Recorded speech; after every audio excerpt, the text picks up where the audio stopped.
Good evening, everyone. My name is Daniel Weir. I am chairing the SPRC subgroup for the OneRosslyn project. Thank you, everyone, for coming, and welcome to the March 27, 2025 site plan review for the subgroup meeting for the OneRosslyn project. We'll be holding this hybrid public meeting, which enables remote electronic participation as legally authorized by the Code of Virginia per the Planning Commission's electronic meetings policy adopted July 7, 2022. Members of the SPRC subgroup for OneRosslyn are participating both here in person and virtually through electronic means. At this time, I would like to orient everyone to our hybrid environment and cover a few specifics about how tonight's meeting will run. Members of the public may attend the meeting here in person or electronically by using the Microsoft Teams link provided on the SPRC webpage, project webpage, the county's events calendar, and the email invitation sent to SPRC email subscribers. Additionally, there's a dial-in phone option for those who wish to use it. For subgroup members who are joining virtually, if anyone loses connectivity during tonight's meeting, please reconnect with us by phone. Please keep your phones and devices muted until you are called upon, and turn off sound to any other devices around you to minimize interference. For our virtual attendees using Microsoft Teams, please turn off your video feed. Great. And I will address when it is appropriate to turn on in a moment.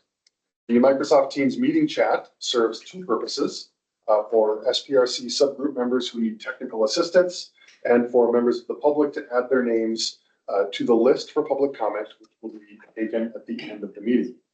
Teams chat should not be used for substantive discussion.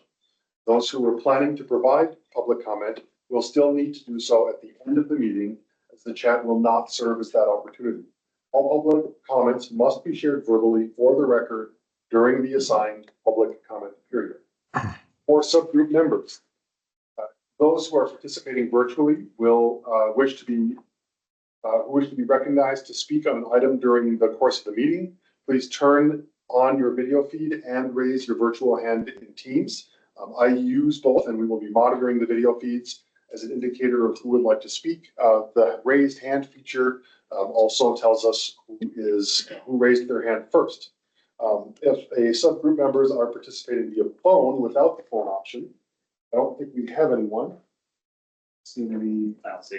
We don't see any phone numbers, but if we do see anyone come in by phone, we'll address that.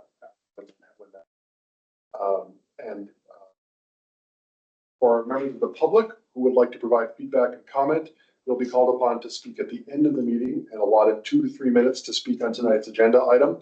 The speaking time allotted will depend on the number of speakers we have at the end of the meeting and how close to 9 o'clock we are when we get to public comment. If you wish to speak, please enter your name in the meeting chat for virtual attendees, or provide staff with your name if in person, and you'll be added to the speakers list. Is the speakers list down here at the end of the table. At the end of the table. Yes, public comment. Yep. And we have two lists, right? We have the sign-in list, the check-in list, correct, and we have the speakers list. Yes. So if we have anyone for public comment, make sure to sign up on both. And lastly, a reminder that this is a public forum, and today's meeting will be recorded and posted to the county website. All information associated with the meeting, whether written or spoken, is subject to Freedom of Information Act requirements. I'll go over our agenda quickly. We will do intros around the table, then the rest of the room, then anyone who is online. We will have a presentation from the applicant, and then from staff. SPRC discussion topics tonight will include land use, density, building height and form, and architecture. Other topics will be covered at the next SPRC meeting, and then we will have public comment and wrap up. So with that said, again, I'm Daniel Weir, representing the Planning Commission and chairing this project. I will go to my left and just tell me your name and the entity that you are representing. Sure. My name is Sohail. Here from the Transportation Commission. My name is Adam Green with the Public Art. I'm Terry Fernald, North Roslyn Civic Association. Steve Sockwell, Forestry and Natural Resources Commission. Laura Martin, Turnberry Tower. Hi, Aaron Roberts, North Highlands Civic Association. Sarah Kelly, I'm a resident of North Highlands. Hi, I'm Gabriella Green. I'm part of the planning team. I'm Travis Source with Penzance. Jack Rushford with Penzance. I am Brian Pilot, a partner with Studios Architecture here on behalf of the applicant. Ellen Beal with Studios Architecture as well. Faison Crusher with Penzance. Cedric Whitmore, I'm with Venable. Adam Watson, Arlington County Planning Division. Buddy Allie Henry, Rosslyn Bid. Guy Almeida with Hickok Cole. Jason O'Valley with Hickok Cole. Thomas Van Adder with Public Art. I'm sorry, one more time? Thomas Van Adder with Public Art. Okay.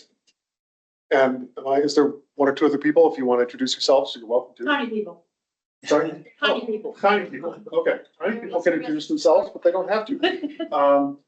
We will go, before we go to the virtual attendees, we've got a handful of people from, who are neighbors and from North Highlands.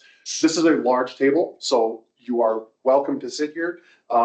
Should you find yourself participating in future SPRCs, and or if we run out of space at the table, we ask that it be reserved for people who are on the roster. What we don't want is people who are on the roster to have to sit to the side of the room and be talking over people standing up, sitting down. Everyone is fine where you are tonight. Just a heads up for if we're at a smaller table next time around.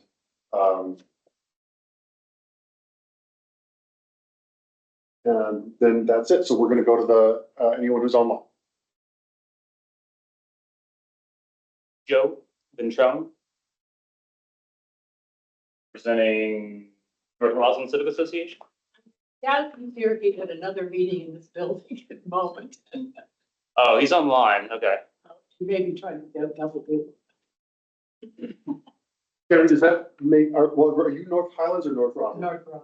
North, does that make you the representative then? Yes. Okay, so.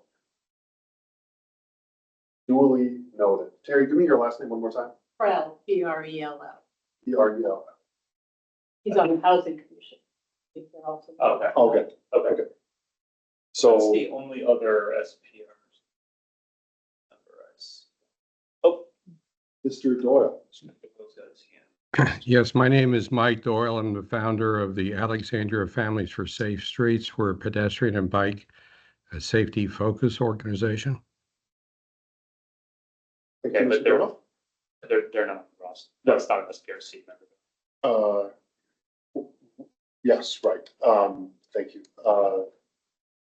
And I think if there's anyone else from the public who's here for public comment tonight, who's online, I'm going to ask that you at some point use the chat to indicate that you'd like to give public comment, and then introduce yourselves when you come to speak. With that, then, I think that we are going to go over to the applicant. Great. We'll bring up the presentation, and I think Jack Rushford will kick us off here. Good.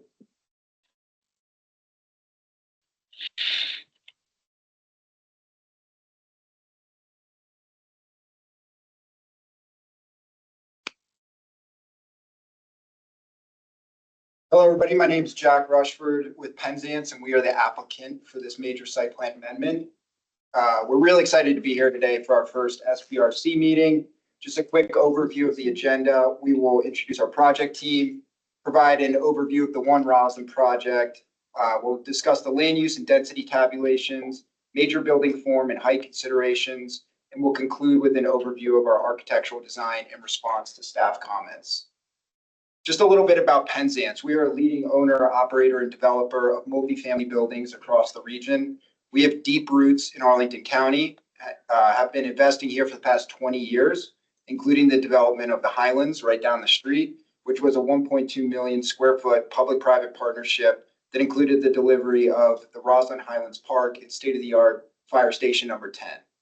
We've assembled a highly experienced design team to bring this project to life, including architects from Studios and Hickok Cole, who've done a ton of work in the county, and you'll hear from some of those team members later on in this presentation. Before I kick it over to Ked, I just want to say that we are proud stewards of the OneRosslyn site. We are really excited about this project and are pleased to be here today to present our vision for this world-class development. Thank you all for participating today, and now I will pass it over to Ked Whitmore with Venable. They're our land use attorney for the project, and he'll give a more detailed overview of the site and proposed development. Appreciate it. Thanks, Jack. So as you can see here, this aerial, this property is located within that red box. It's on the north side of Rosslyn, and it's kind of the last of that first generation of Rosslyn buildings there along Langston Boulevard and facing into Georgetown. It's bookended on the east and west by two recently approved developments. That's the JAG RCA building to the east and the Ditmar Holiday Inn to the west. On the next slide, I want to talk about a couple of the physical layout and challenges that drive the specifics of our design here. Like all areas in Rosslyn, you can see on the right, there's a significant grade change, right? And navigating that grade change has played heavily into the way that we've arranged the architecture and the site design. You'll also see on the left, I mentioned that it's part of the old Rosslyn, and this is really kind of an archetypical reflection of the old Rosslyn. You see lots of loop roads, drive aisles, vehicular-oriented infrastructure that goes around the site.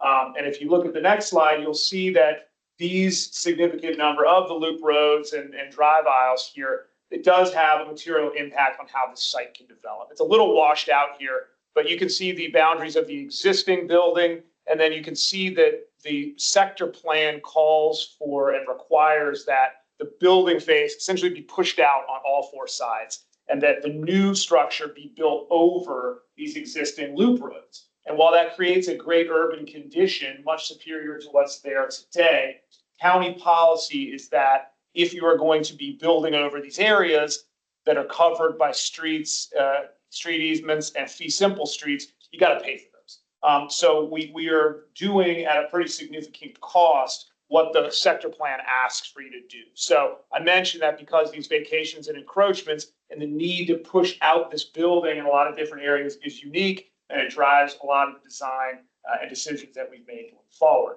So on the next slide, you all may recognize this site. You may look familiar, and that's because it was approved back in 2012 as Rosslyn Gateway, but that approval was never executed upon. That was a 3-building approval with office, hotel, and residential. The problem was that this was a really heavy office scheme, and it relied on phasing the project, leaving one of the existing office buildings in place for some time. Obviously, none of that really tracked with the economy or where development has gone over the last decade. And as a result, it was never practical to build. Luckily, we've got a much more viable scheme here that we're going to present to you tonight. And I'm going to turn it over to Brian Pilot to give you some information about it. Brian. Great. Thanks, Ked. Once again, my name is Brian Pilot. I'm a partner with Studios Architecture. Studios is the master planner for the site, as well as the architect for the northeast and south towers. And Hickok Cole, our partner architect, is designing the northwest tower. The project density is just under 1 million square feet with over 850 residential units allocated across 3 towers in an area that is very much in need of housing. This view shows how the towers have been sculpted and positioned to allow for a maximum light and air between the towers, as well as to the level 6 terrace. Spend a little bit more time on this slide to walk you through each of the elements. This ground floor plan illustrates the size and complexity of this superblock. We have 3 different lobbies shown in the tan color, with the 3 main entry points noted with the orange arrows. We've carefully located retail shown in purple, focusing a large volume at the north to provide activation at the park. We also have 2 retail volumes at the important southern corners, closer to downtown Rosslyn. We've located our loading entries mid-block on North Moore, across from the neighboring development's loading dock. The entry points are shown in the gray arrows. We are reusing the existing below-grade garage for parking and have access for all 3 towers consolidated at one location on Fort Myer, across from the parking entry of the neighboring hotel. This location is shown in the blue arrows. We also have generous bike rooms at grade, which are shown in the light blue. In addition to the overall context of Rosslyn, we also carefully consider the adjacent developments that are under construction, especially as it relates to our podium design. These neighboring buildings apply many of the same sector plan principles that we are applying with a variety of scale and street wall height, as well as tower and podium facade variety, and sections where the tower element intersects the podium wall. This diagram on the left gives you a sense of the size of this superblock as it relates to the adjacent sites. It's almost twice as large as the site that's located to the left and 20,000 square feet larger than the site to the right. Given the large size of the podium, the diagram on the right shows how our design looks to balance the idea of a consistent, cohesive podium, but carve away at key corners to allow each tower's architecture to come to the ground, highlighting arrival points and adding variety to the streetscape per the sector plan principles. We've also indicated the height for each tower on this sheet, which meets the sector plan's goals for the variety of tower heights, which also taper down towards the park. Our architectural concept took inspiration from the natural surroundings of the area and the Potomac River and the role that hydrology plays in erosion and creating natural forms. This geologic transformation is expressed in different ways in each of the three towers, and we feel this biophilic approach is particularly important given the project's adjacency to the Gateway Park. This next view from across the river illustrates the prominence of the site as an iconic gateway arrival from the Key Bridge, and how these towers will complete this edge of the Rosslyn skyline. Penzance very intentionally brought on a second architect for one of the north-facing towers to ensure we have variety in the design. It's been an excellent collaboration working with Hickok Cole Architects in developing a design where each tower has its own distinct geometry and signature, but is also complementary to one another. We looked at all three towers as an ensemble with the goal to create variety and warmth through materials made from the earth like brick and bronze metal. This view highlights the strong presence, very vertical, of the northeast tower fronting the park. But we have intentionally added variety to the podium for a neighborhood feel at the streetscape, still maintaining a cohesive horizontal datum. We've also lined the above grade parking at the podium with residential units to create more activation at the park, in addition to the large amount of retail. And I'll turn it over to our partner architect for the Northwest Tower, Guy Almeida. Thanks, Brian. Good evening. My name is Guy Almeida. I'm an associate principal and design director at Hickok Cole, working on the Northwest Tower. The design of our tower, as Brian mentioned, is intended to complement but be distinct from the Northeast and South towers. The form of the Northwest Tower is inspired by the dynamic eroded landscape of the Potomac Valley Gorge to the northwest of our site. In this view, the massing of our tower gradually steps back from the Northeast Tower. This erosion of form opens up the courtyard space framed by the two northern towers, creating a tapered silhouette on the Rosslyn skyline. The warm materiality of the tower, reminiscent of the sunlit, rocky steps of the gorge, serve as a striking counterpoint to the cooler tones that characterize the Rosslyn skyline. Ground level retail and residential units at upper levels wrap the podium facing Gateway Park, helping to create an active, engaging, and lively streetscape at the northern end of our site. This view of the northwest corner of our site shows how all three towers work together to create a dynamic, welcoming atmosphere for residents and pedestrians. The design of the Northeast Tower to the left features sculptural balconies in a step-like form as it transitions down towards the landscape podium and park. The Northwest Tower is composed of three distinct volumes, stitched together and accentuated by rows of balconies and outdoor spaces, creating ample opportunities for residents to engage the park and views across the river.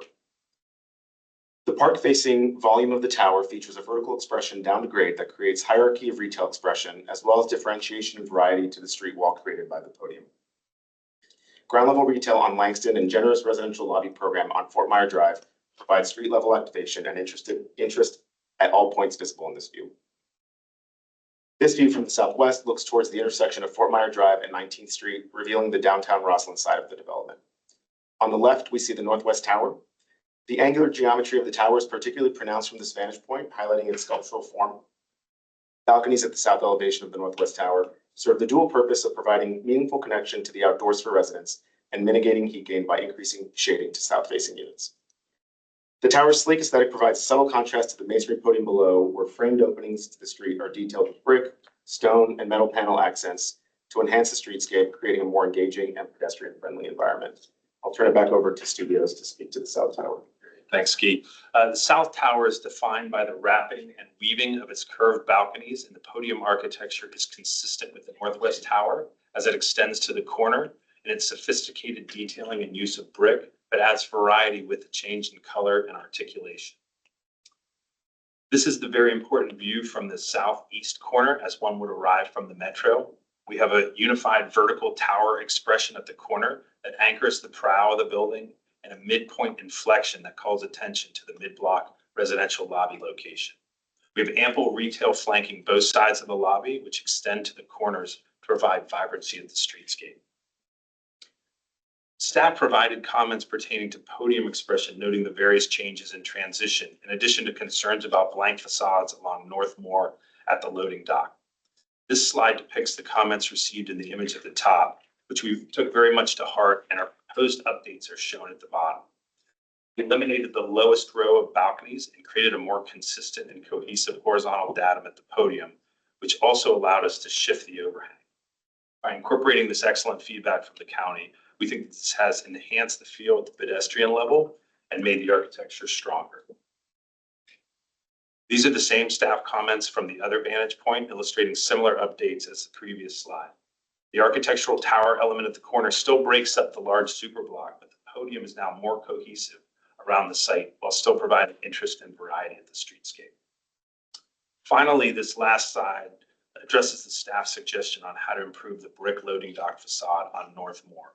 We agree that this is a great opportunity for public art murals or cable vines to further accentuate the site-wide approach to biophilia, which we look forward to talking about more at the next SPRC.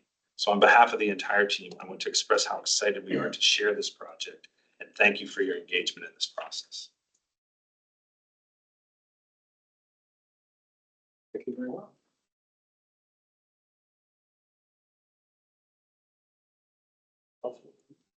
Sure, let's make it sure. Okay. Good evening, everybody. Thanks for joining us. My name is Adam Watson with Arlington County Planning Division. There we go. Okay, I'm going to start off by talking about our process and our next steps. I'll hit on the site location, although we already heard about that. Talk a little bit about the general land use plan. One update on the zoning and the rezoning that's coming with this project. Briefly highlight the redevelopment proposal, and then talk about our policy guidance and some analysis and discussion topics for the topics relevant to this evening's discussion. So we had an online engagement that ran from February 20th to March 1st. We want to thank everybody who participated in that. I know there are several folks in the room who did that. We got really great feedback, and if you go to my presentation later, there's a hyperlink here you can click on. It'll take you so you can see all of the feedback we got, as well as a summary of some of the key topics that were raised during that engagement. So we are now at March 27th, and as Daniel and others have mentioned, we're going to speak about land use, including our ground floor uses this evening, density, building height and form, and architecture. And then our next SPRC meeting will be on May 1st. And we're going to talk about transportation. That includes streetscape stuff, landscaping and biophilia, community benefits, and then also anticipated construction timeline. We don't yet know when this project will head to commission meetings and county board, but those always occur in the same month, just so everybody's aware. Likely targeting probably around the July timeframe. So please tune in for more as we move along. I think everybody knows where we are, so I'm going to just skip this slide and say that on the general land use plan, this site is designated as high office apartment hotel. That means all of those uses are welcome here. And this is also within the Roslyn Coordinated Redevelopment District. So the one update I have for you is that during our plan review process, it was discovered that there's a very small area, about 2,400 square feet, of basically existing right-of-way that needs to be rezoned from S3A to CO Roslyn Mixed-Use District. That didn't happen last time around in 2012 because the applicant at that time didn't need that area for density purposes, but now they do. So this is just a relatively minor thing to say that this application has come in. It's going to be part of the package that goes to the county board. And the proposed rezoning is consistent with that existing bluff designation that I just spoke about. This is really mostly just a very technical procedural thing that's happening here. The redevelopment proposal, I think the applicant did an excellent job of summarizing that. This is a slide that was also in the online engagement. So again, we're looking at 3 residential towers above a mixed-use podium with a total density of 9.74 FAR. That's just about 15,000 square feet of retail at almost 950,000 square feet of residential, 854 dwelling units. In terms of parking, there's a structured below and above grade garage within the podium and below. And the applicant is proposing parking ratio of 0.7 spaces per dwelling unit, and then 1 space per 2,400 square feet of retail. Again, we'll talk about parking more at the next meeting, but just highlighting that as part of the development package coming in for tonight. Applicant is also proposing to do LEED Gold construction. They're not going to be participating in our voluntary green building incentive policy. However, they are going to be doing a number of the prerequisites that come with that policy. We can also talk more about that at the next meeting. In terms of zoning modifications, the applicant is requesting additional density, reduced parking requirements, and density exclusions for below grade storage space and mechanical space, as well as air shafts that run vertically through the building. So as the guys on the development team mentioned, we have a podium here that's 5 stories tall. There's a northeast tower that's 23 stories tall, northwest tower that's 27 stories tall, and then also the south tower, which is the tallest at 29 stories. So I'm going to jump into some analysis and discussion. Again, the primary policy document that we have guiding development on this site is the Rosslyn Sector Plan, which was adopted in 2015. And that's mostly what I'm going to be speaking about tonight. There are some other key policies listed here on the screen. We'll probably talk more about those next time. And just one footnote on this is that the existing entitlement that Kedrick mentioned that is approved but has never been developed actually predates adoption of the sector plan. So there are a handful of things that you'll see in the sector plan that are really essentially reflection of what that entitlement was. Not to say that the sector plan guidance does not apply, of course it does, and so does the relevant zoning chapter as well, but just noting that on here for everybody's awareness. So what I hope to do on this slide and the next slide is talk about some of the, not all, but some of the major facets and guidance of the Rosslyn Sector Plan that relate to land use and density and architecture, and just kind of walk through those and show where the applicant is complying so far. With density, this site in this district, you're allowed with county board approval up to 10 FAR total. The applicant, of course, is below that at 9.71. In terms of land use, as I mentioned before, office, hotel, residential are all approvable uses for this site. The sector plan does speak specifically about significantly increasing the amount of housing within the coordinated redevelopment district, and this project is doing that, of course, with 854 new units being proposed. In terms of retail, the sector plan largely incorporates our separate Arlington County retail plan, sort of merged that into this document, and it has guidance about where retail should be located and interior and exterior design of that. And the long and short of it is that retail program complies with the policy guidance in the sector plan and in the retail plan. In terms of the building height, that's the map that you see down here at the bottom right-hand side of the screen. As you can see, 250 feet from average site elevation is the maximum height recommended for the northern towers, 300 feet for the southern towers. Again, the building heights meet those. In fact, the northeast tower is under 285 feet of ASE. Sustainability, the sector plan speaks about projects achieving a minimum of LEED Silver. And as I mentioned on the previous slide, this project is proposed to achieve LEED Gold certification. Moving on, talk about a couple more sector plan items.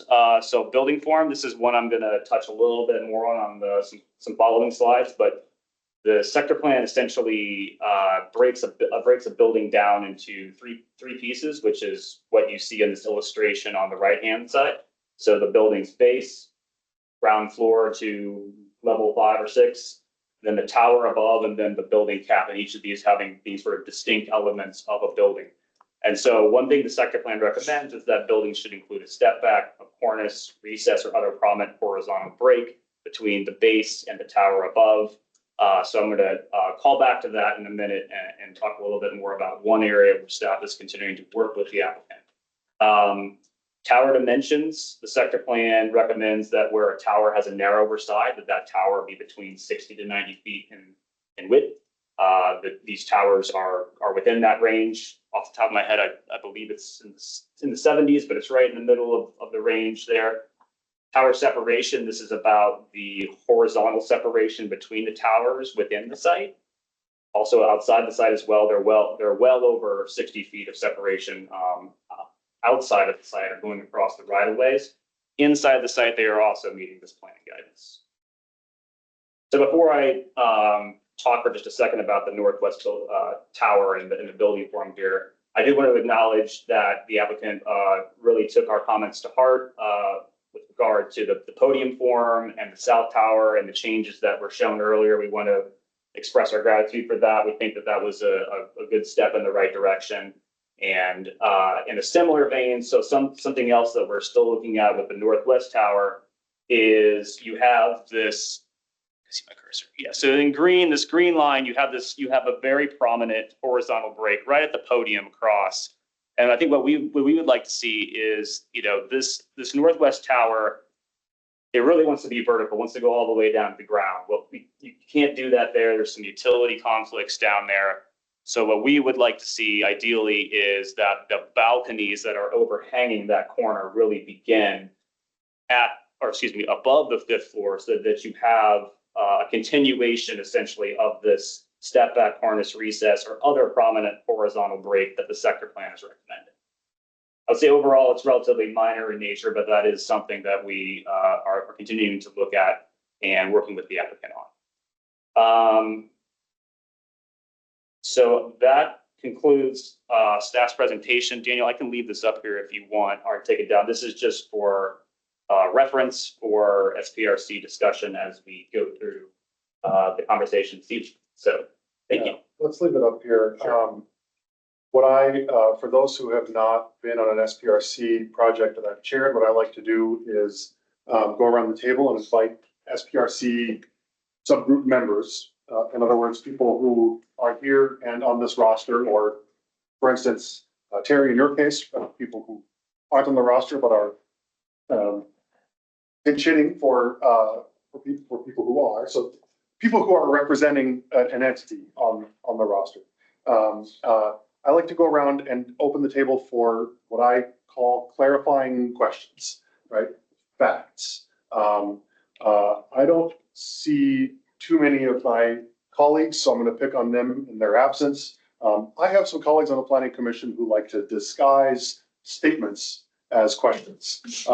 Please don't do that. Like when I go around the first time, I'm really trying to give people an opportunity to just ask factual questions before we get into statements or what I think of. So I will go last. So how we'll start with you. Oh, shoot, okay.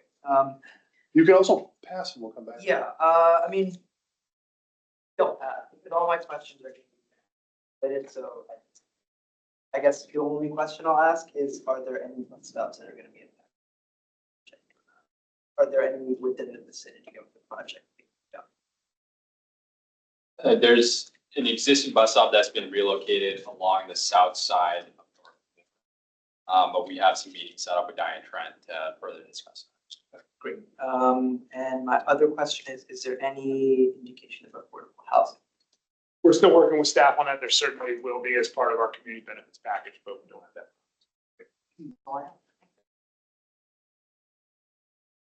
Oh, I'm sorry. One other thing that I like to ask people to do if we go around the first time is just say your name and who you're representing, because I forget and others forget, and mostly because I forget. Yeah, sure. I'm Sohail. Again, I'm with the Transportation Commission. Thank you. My name's Adam Green with the Public Art Commission. I guess the short question is, I believe we'll be discussing this more in the next meeting, but would be just the opportunities for public art. Are they limited to what you mentioned earlier with the outside perimeter, or is there a discussion about including anything on that courtyard areas? So we've met with public art staff at Arlington County to kind of talk through those potential possibilities. At this point, we're still looking at, and I'm sure you know, the standard site plan condition that essentially allows a choice, right, between the contribution or on-site improvements. I know that in years past, when we did projects in Roslyn, there was a dedicated, I think it was called Corridor of Light, right, the public art facility that was kind of earmarked for those Roslyn funds. I don't know that there's anything like that now. It sounds like no, Terry. So right now we're looking at just that standard condition of the 75,000 to that general fund or on-site commissioning, and we haven't gotten any for it. Great, thank you. Very proud North Roslyn Civic Association. I wanted to know a little more about the loading dock on North Moore and how its relationship to the back-end loading dock across the street. Great question, and Alan. I can bring that up. Maybe Brian, I don't know if you or Brian want to. I saw the picture, but I want to know what the overlap is. Yeah, we can. I think you need to share. Yeah, I'll take myself off. I can show you and look at it, and we can probably talk a little bit more about it next time. Yes, I thought you had. Yeah, with the transportation, because I know Grove Slate is on, but, you know, in short, you know. I see your I arrows, was but I zooming don't know in. where the other buildings. Let's try to zoom in here. So give me a second.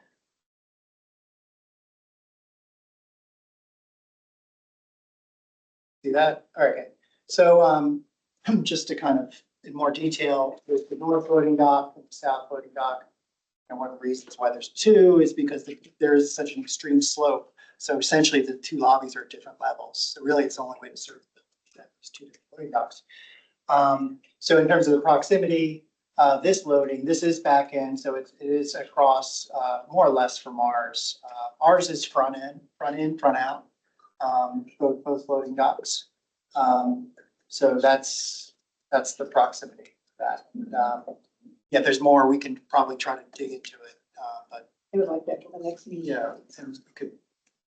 And to put a finer point on the front and front out, like that means all the truck circulation is going to be happening within the dock and not in the street. Yeah. Unfortunately, it's not.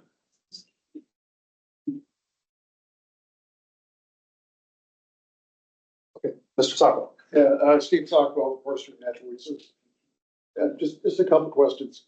One is the staff alluded to the blank walls in North Moore Street, which is pretty well addressed, I think. Question, are there other blank wall areas? Are there other opportunities for minerals or green stuff? It's hard to tell. I think in most of the locations that we have, we're trying to have transparent, whether it's retail or residential lobbies. And I think we can go around the facade and look for those opportunities, but the majority of the those blank facades are there at the North Moore look because we have the in-outs. Right. And you see there's parts of that facade that would not want to be transparent.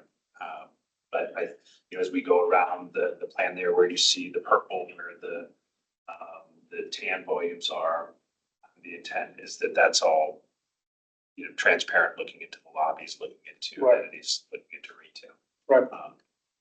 Yeah, I'm one of the guys in the comments saluted your biophilic approach to design, but said that for a biophilic building, this doesn't scream biophilia. And so additional opportunities for green or something like that, I think would be really good in terms of thinking statement. The other question, and this should be a fun one, is Brian did a great job of talking about how the gorge aspect fits the building, but what about the wave and flow? Can you describe how the design techniques pick up those sort of broad themes? Yeah, I'll jump in here, and if you want to talk more about the gorge.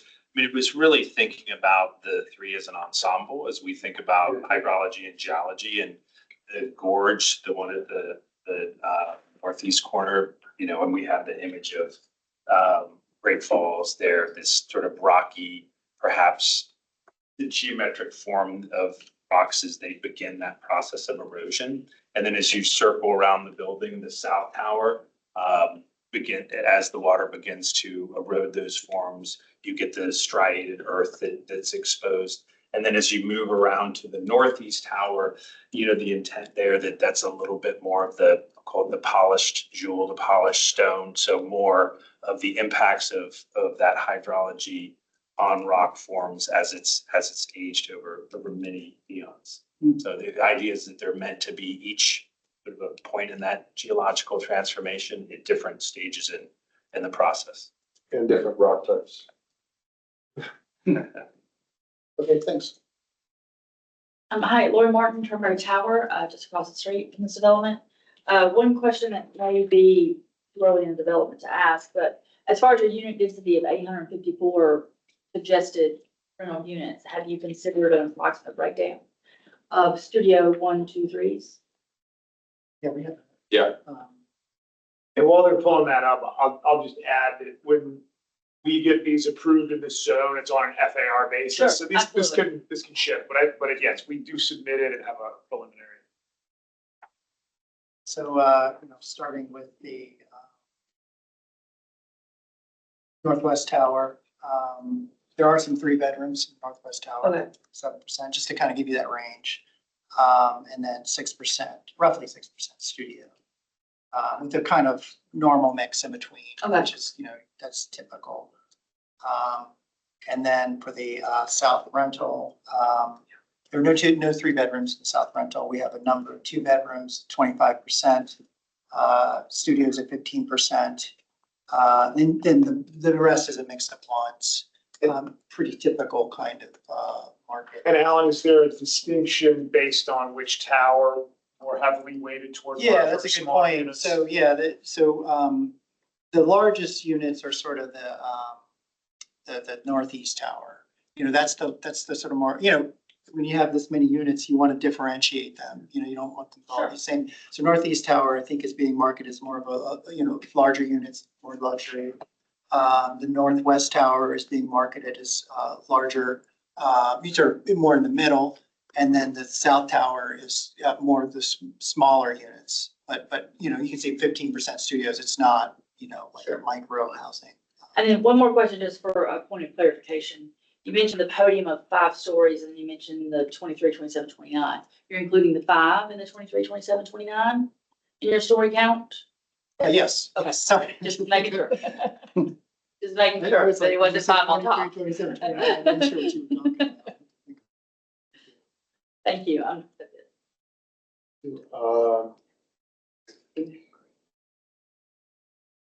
Does that come around to me then? Yeah. Okay, so I'm gonna go after anyone we don't have anyone on.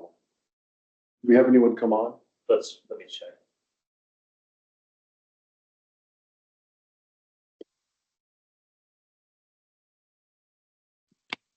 Hi, I came on. I came on a bit late. I'm Claire Pascacello from Park and Rec. Okay, Sorry, Claire, we got you now. Ms. Baccacello. No worries. Sorry, You're I up. was a bit late. My only question is, the new site plan seems to be going over streets, and I'm wondering how that would impact stormwater runoff, if there's storm drains being affected by this larger, I guess, structure. When you say going over a street, do you know which slide? Is it perhaps a street that's going away that's being vacated? Is that what you're referencing? Correct.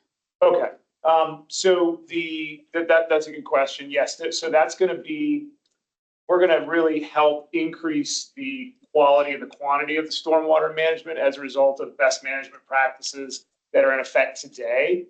This building is from, I think, the 1960s. You guys would know, and I don't know that stormwater management was a thing. And now, ever since the 2012 update to the VDEQ regulations, and of course, Arlington County's own review, it results in a significantly better environment for stormwater management. We'll also have some additional porosity in that podium that doesn't exist today. Thank you.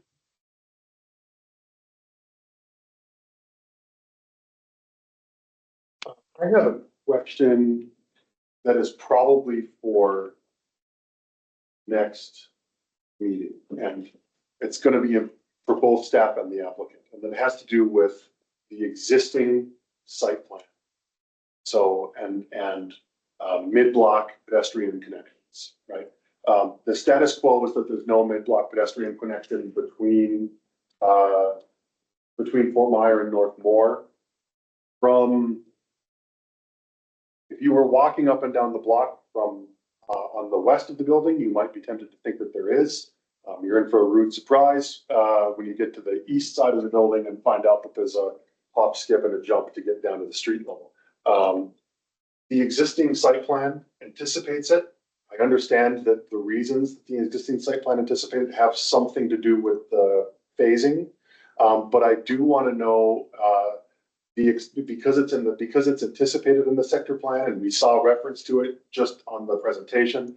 I do want to know, and maybe this is the question for Mr. Watson more than others, is to what extent was that material to the discussions before the SPRC, the Planning Commission, and the board? Because if that was something that people really wanted and needed out of it, then we have to have a discussion with the transportation section. If it truly was incidental to phasing, we still have to have that conversation because it's change, because of the change, but you know, that the context colors it. So that's really just a flag for next time. But I was on that site. Great. It was very important. People wanted a mid-block. It was a terrible. I mean, there was a road and you could have been walking with cars and everything in and out. Terrible mid-block. But it was something the community had. Okay.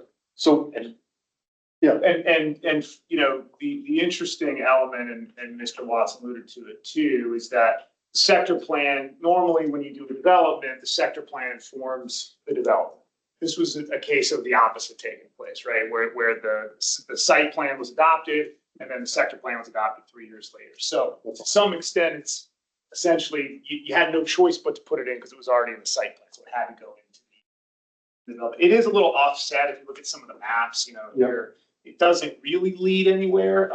And so this was one of the things we started talking with staff early about, is that, hey, in the phased condition, we think that mid-block made some sense, but as we're conceiving of it today with a single podium and a single phase, it didn't make as much sense. Obviously, there are some transportation elements to talk about, but that's where I approached it from. we're going to have to look at the letters and the, you know, and the minutes, right? And find out how much was TC talking about it, how much was PC talking about it.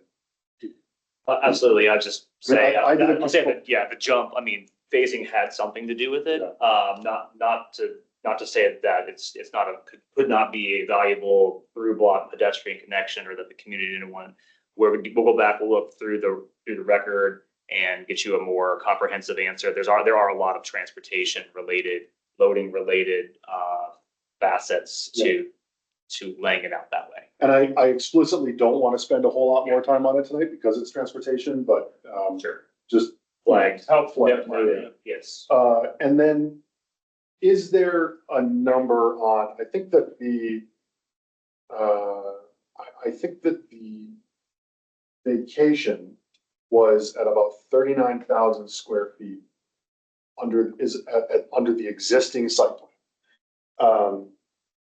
Do you know roughly, have you done the math? What's the vacation under the proposed amendments and or about what's the delta? It's similar. I think it's slightly larger for some of the reasons Mr. Watson mentioned related to that area along Langston Boulevard. But it is comparable.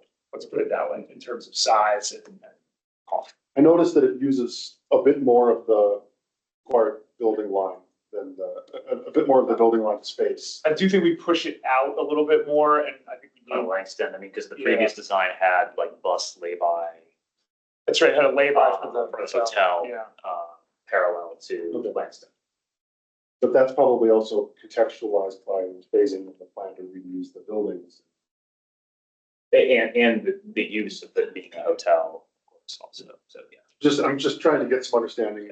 Just some questions about the changes in the overall land use of the site. Thank you. The main change we would like in North Road would change the amount of vacation property. We would like less property to be vacated. Less property to be vacated. Because we want a larger turn radius for buses at the corner, Langston and North Moore. Okay, so we'll talk about that Next time. next time. But it will change. I appreciate the flag. So if we don't have any other clarifying questions, I want to, and it's just Claire that's come on, is that right? Yes. Want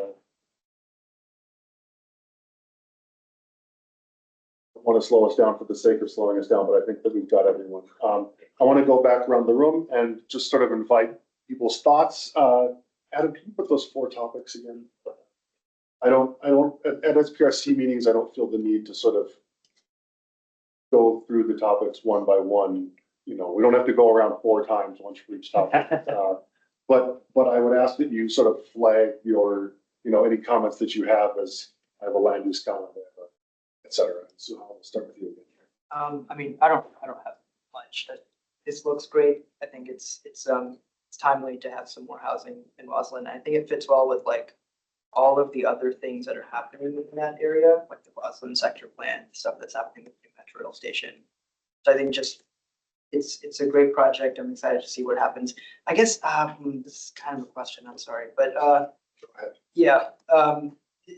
Or a clarifying thing. I know the maximum FAR is 10, right? And it's 9.71. This might just be a nitpicky thing, but is there a reason why it's not all the way 10, or is there just I some? think we want to leave some wiggle room because these buildings do shrink and grow sometimes during the process. And the last thing we want is to say, oh, we're just at 10.01 because we grew and now we've got big issues. So I think I'm sure there's more artistic reasons, but that's the zoning. Back and forth.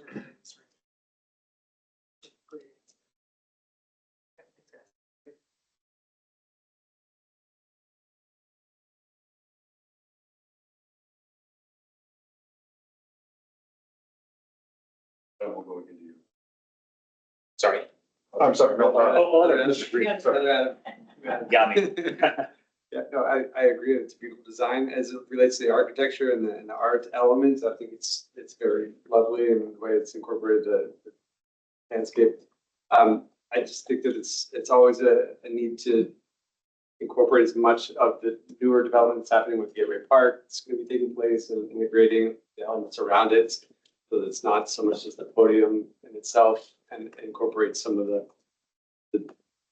things that are not quite planned yet either. So like, I don't know how much coordinating that is with Parks and Rec, but it's an awareness of that to be incorporating as much of that, so it's not so much a podium by itself. And it's Terry, and I guess minus what I just said before, it's 1 and 3, which is both building form and the land use. I really want that corner shaved at the building and where the key is. There's 32 feet, linear feet of concrete from the edge to the building. That doesn't need to be, I mean, that's biophilically horrible. And if you curve some of that off so the buses can turn, it changed something in the form of the building, and it changes some of the land use. And I think, I've never seen maybe one bus in my life go from a right lane to the right lane without swinging some part of its body into another lane. And that's a huge, this is transportation. It is a huge bus transportation route. And so I think that needs to be changed in the architecture to accommodate the reality of transportation of that location. It is transportation, but I appreciate you flagging it. I was gonna say, Terry, I also apologize. Rob Gibson with DES couldn't be here tonight, but I'll make sure that the comment, gets back to him on the staff side as well. And the flip side that we have to be able to talk about is, to what extent does that increase the actual curve, the corner radius, right? Because how can you facilitate bus turning without disincentivizing high-speed right turns into an intersection where we already have concerns about pedestrian crossing safety? So I guess you have some issues teed up to enrich in our discussion next. For transportation, we'll talk about how few cars use that. Yeah. A bus, and it will be then loading. You're right. These are the issues. Yeah. So I appreciate you flagging it. Mr. Sabo. If you're. Okay. I applaud you. It really is a nice design. I particularly like how I picked up the peaks and valleys called for in the sector plan. And I think the varied materials, at least on the renderings, are very interesting. The 6-4 terrace on the renderings, you can actually see the trees from Langston Boulevard, and I hope that's the case. The sort of one issue I have is in the staff report, Adam pointed out that the effective plan doesn't require any public spaces, none at all. But I think for me, that doesn't really go far enough, because it's not sufficient to say, well, public spaces are available. Look at Gateway Park. It's huge and it's right across the street. That's true, but I would like to see more detail and more thought on the transition of the northern side to Gateway Park. I'd like, if possible, I'd like to see, of course, we're not discussing landscaping tonight, but I'd like to see a fair amount of street trees, maybe even more than are called for, or some sort of green touches that make some statement of building relation to Gateway Park. And in fact, in terms of the overall design, the only deficiency that I would flag is that I don't really see a transition to Gateway Park. From your renderings, it looks like it's going to be retail and coffee shops and all that sort of stuff.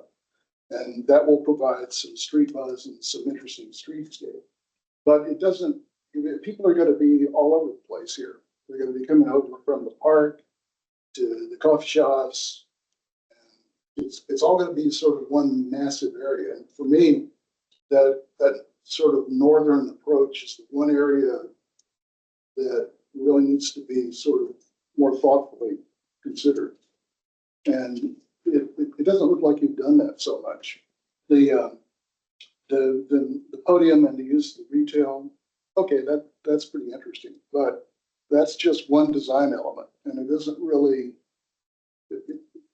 transition to the park. That's why I flagged the 6-4 terrace, because it does make a statement in terms of its relation to the park.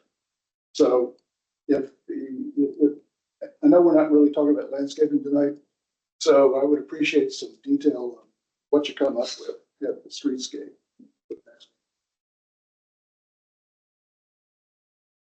Hi again, Lauren Martin from Road Tower. And someone can email me this if you don't have it on hand right this second. But I would like an answer to the total height of each building, including elevation, or what your projected height is, including the elevation for each of the 3 towers. Just a confirmation of if there's been a change. Yeah, I actually have that information in this presentation, if it will go back, sorry. When you say including elevation, I'm sorry, do you I mean, mean, I get it, we get like, do you mean like from sea level, or do you mean building utilities on top of the ceiling? I mean, I would like to know the top point of the highest mechanical. Of the highest, you mean mechanical, I mean, yes, not sea level? not sea level, Okay. right, I'm sorry, I'm just, Grade to the top of the mechanical. Right. fence. yes, that's what I'm looking for, right, with Okay. mechanical. well, do we use the full 23 foot for all these? So it's basically you add 23 feet to what's out there, because the height is measured at the main roof, and then you get 23. And you're putting feet 23, okay. Yeah, 300 feet for the south tower, 285 for And the. do you guys have a transparency screen requirement or like a privacy screen requirement for your mechanical? Sorry. All the mechanicals. Okay. Yeah, Main Street. Well, Usually, trust me, the building across the street from ours didn't have one. No, it doesn't. usually these days, the look and feel of the curtain wall extends to cover the mechanical Right, these days, just making right? sure. No, it's a fair, I mean, I've worked in buildings in the district where they could benefit from the current requirements. Yeah, trust me, we look at one, we see it every day.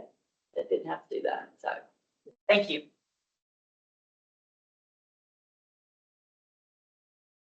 Good Back to you. Claire? Oh, sorry, Claire, yes. Thank you so much for the presentation. I don't have a ton of questions. I'm just wondering if there are any opportunities for affordable housing in this complex of any sort. I know you mentioned the southern building would be smaller units. What would those typically go for? So Claire, on the topic of affordables, we're still discussing that with staff and what that as far as the total community benefits package is going to look like. We're also going to make, obviously, the base contribution as well, which is either a cash contribution to AHIF or additional on-site units here. So that is something we're actively working on and discussing with staff right now. And how they'll be dispersed between the buildings is also part of that conversation. I think that was part of it. Thank you. Sorry, I keep raising my hand. No, please. We have a portable unit, but what about accessible units? So I think there's a condition related to the percentage of accessible, and I think that there's a building code. Yeah, we have full accessible units. Yeah. All the towers. Well, being elderly, you're gonna need more of them. Yeah, so I mean, there's the type A ADA units, and then the other ones are the fair housing compliant, and they have the adaptability thing built into them. So there's wood blocking for the addition of grab bars or removal of sink fronts for rolling. So not only will we have full ADA compliant ones, we'll have them be adaptable. The population in Arlington, is very bifurcated. That's a good idea. So I forgot two questions that I wanted to ask as well. One is, so the transparency of the ground level facades came up. Does the ground level meet the fenestration transparency requirements?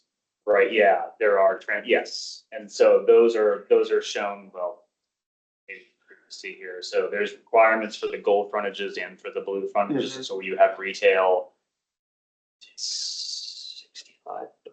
Sounds right. 65% transparency from 2 to 10 feet. Okay. Yes, and then there's like, for interior ceiling height, and it's meeting that. Okay. Sometimes that's an issue. Sometimes the Sometimes, applications come and go. Then this may be a question to be fully answered either in writing or the next meeting, or you might be able to answer it now, but I'm curious about new default conditions that have been adopted since 2012 and which conditions, which set of defaults will be incorporated as the baseline into the plan as it goes before the board. I anticipate that there will be new defaults that are themselves modified based on discussions between staff and the applicant, but I'd like a map of it. Conditions will be completely fresh. Okay. So starting over. That answers that. It never gets any easier. Yeah, and so they'll be more stringent. you will expect the latest and greatest version of conditions to be You applied. do a major amendment, you get the basket you get the current basket of conditions to start with. Okay. Patrick, do we have the option to say after 2012? Well, I think given that. Sorry, Adam. Yeah, For 1 month of your extension. It's an amendment technically, right? But in reality, it's a brand new, right? Kind of rolling out the old. Brand new program, brand new Okay. buildings. Yeah. Brand new program, brand new buildings, current conditions. Okay, that makes that, I appreciate that line of questioning can end. So I hate having the last word on this. So what I'm gonna let, and we've got time, so I'm gonna let people go around and, if they want to respond or add anything else. But my last word will be that I very much agree with the comments on building height and form and architecture. I like the peaks and valleys. I was also a little bit of a Spock eyebrow reaction to the philosophical approach, the landscape approaches, but I very much like the description, and I'm grateful for that. I think that architecturally, it seems like a really cool project. So thank you. I appreciate the density. I appreciate the housing. My biases are towards the cash contributions because I think that we as a county get more units that way overall. But to the applicant, where a sizable share of my colleagues on the planning commission fall. and they don't agree with me. They, a number of people on the commission prefer on-site. And I'm just flagging that for your benefit and to take that under advisement as you proceed. I'm not saying I think that people are going to stop it over this issue, but you've seen how this goes. This week, right?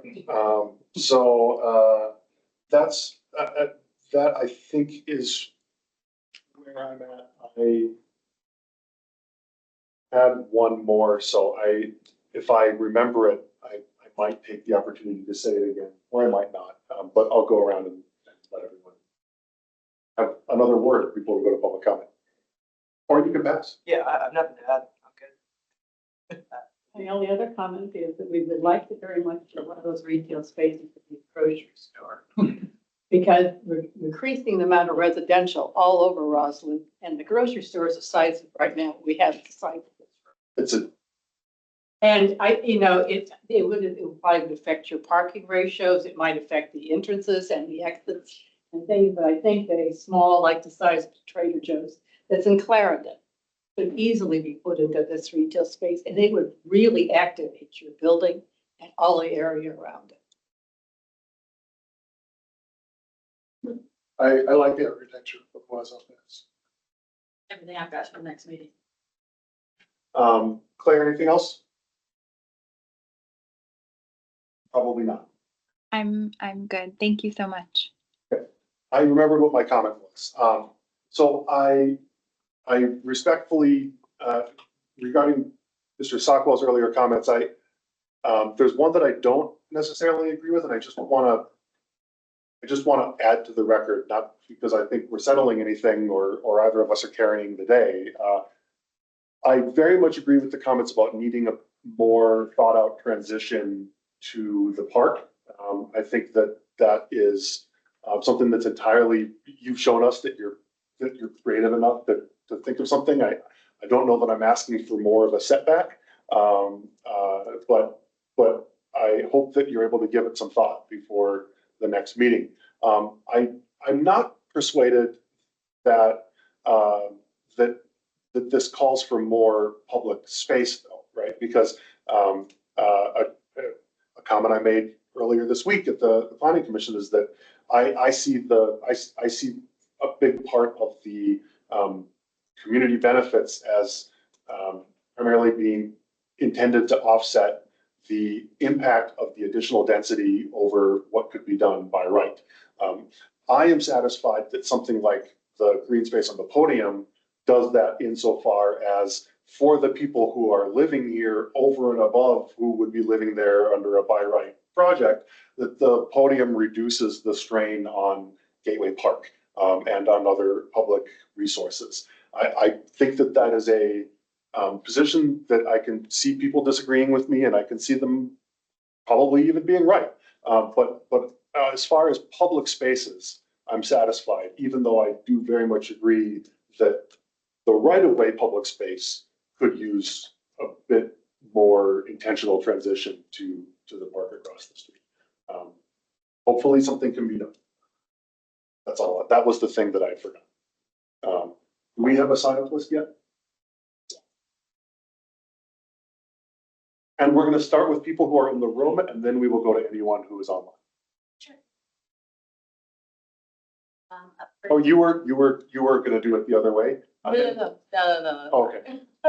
Yeah, most of the people that we have signed up already. So first we have Karen. We've got plenty of time, so we will cut you off at 3 minutes. Oh, I was informed that I had 5. Were you? Yes. I think that's next. That's for the transportation. Yeah, issue. we'll have you actually speak at the top of the next meeting, as opposed to sort of like really at the end. This is on the. Do you think we could maybe flex, given that there's a miscommunication? Well, We're arguing over 2 minutes I here. said that if you're going to be talking, if the topic that you're going to want to spend 5 minutes on is the pedestrian bridge, then the best time to raise it is at the next meeting, which is when people are going to be prepared to talk about transportation, and you will be setting you will be contributing to setting that discussion, right? So if you want to take 5 minutes tonight, I think that you're gonna more effectively influence the conversation if you were to give that presentation in May. Okay, I'll take 5 minutes tonight. Okay. Is that all right? So then we will not be including that on the agenda. Okay. All right, so thank you, everyone. I'm pleased to be here and to actually be allowed to sit at the table. It's gracious. I'm really, really excited that we have, in this uncertain economic environment, people interested in investing in our community. That's exciting. I think it's a very pleasing building. I'm here to talk with you today about a matter of life and death. The pedestrian overpass bridge is an important amenity in our community, and it is not being replaced in this current plan. I'd like to run through 7 reasons why you should adjust your course. I plead with all of you. The first is the danger to pedestrians at this site is real and palpable. These 2 intersections, the perimeter of this site, are home to the 60 most dangerous sites in the entire, home to 2 of the 60 most dangerous sites in the entire county. And independent analysis conducted by a third party shows that this cluster around this region is in the top 6 most dangerous sites in the entire Commonwealth of Virginia. Just in my community, I know of someone who died within a block of this site, who was hospitalized, and someone who had one of their limbs torn off their body. Second point, the volume of impacted users is set to increase dramatically. And the users who walk through this area are already high to begin with. There are, according to census data, 3,500 members of North Highland Civic Association. Many of them are walking through this area to access the Metro and Roslyn's amenities. There are more than 5,500 residents set to go online in the next half decade over the course of 4 different projects. This is huge, huge. Third, policy commitments, Vision Zero. I'll quote, "The county is committed publicly to eliminating all traffic fatalities and severe injuries." This is a policy commitment. Fourth, the new Gateway Park Master Plan acknowledges the safety of above-grade pedestrian overpasses. 2 of the 3 bridges are being rebuilt. I'll say that again. 2 of the 3 bridges are being rebuilt. This is not for fun. This is because it's a safety feature. Fifth, at-grade crossing safety enhancements are important, but they are not sufficient. We're very, very pleased that you're investing in at-grade crossing. That's wonderful. But in the last 4 years, the county has invested in pilot studies and traffic calming changes, and still people end up in hospitals. I know of one who lives down the street from me, and there are many others on top of that. Sixth, the most comprehensive engagement with this community was in 2024 as part of the Gateway Park Master Plan. 3 individual rotations, 3 different engagement episodes. Every single time, the community said clearly and emphatically, we want access above ground. That's why 2 of the 3 bridges are preserved. Anyone who doubts this, I'm happy to sit down with you and walk through the voluminous literature that the county's published on their surveys and community engagement. And 7, I'm sure you've all read it, but I ask that you read it again. The Roslyn Sector Plan, page 3, is emphatic that the document is not a regulatory document. That is its language, not mine. It is not a regulatory document. It gives developers flexibility to bring creative solutions to the table. I have much more to say, But out of respect for your time, I'll leave it at that. Thank you. Thank you, Mr. Robbins.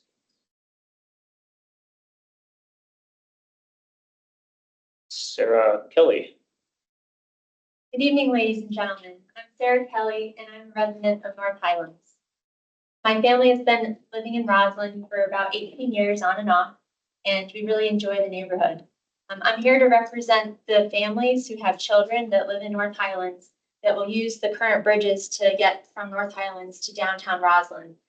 As you know, there's the metro, that's our key to transportation, restaurants, commerce, etc. So I'm concerned that there's not going to be a pedestrian bridge in the current plan, and I'm requesting you to reconsider that. Right now, I went to the Gateway Park Arlington County meeting, and one of the board members was concerned that there wasn't a bridge in the plan. And when she asked for more information, she was told that in the 2012 plan, it was taken out and there's nothing that they could do about it. So now that we're here, we actually have an opportunity to do something about this. And it's not too late to preserve this safe way for our families to cross into Roslyn. In addition, there's financial incentives for the building. It will increase the foot traffic. I know people would use those restaurants or stores more if there's right by the bridge. We could even incorporate some of the trees that you mentioned, sir, with that transition to Gateway Park. You can make it look great and then provide a safe way for folks to pass. They'll be happy. They'll buy things from your store. If you want to include it, you could also incorporate it near some of your stores that you'd want to increase that foot traffic in. So my vision for the future is for our two boys to be able to walk from our house and go to the metro so they can go to school and then come home safely and not be like my neighbor who she was walking her daughter to daycare. A dump truck came and she was able to push her daughter out of the way, but unfortunately she got hit and she lost her leg. I don't want that to happen to our boys who are here tonight. And I know I'm representing a lot of my neighbors with the same sentiment. So I just really appreciate your consideration of our request, and I thank you for your time. Thank you, Ms. Kelly. Mr. Doyle.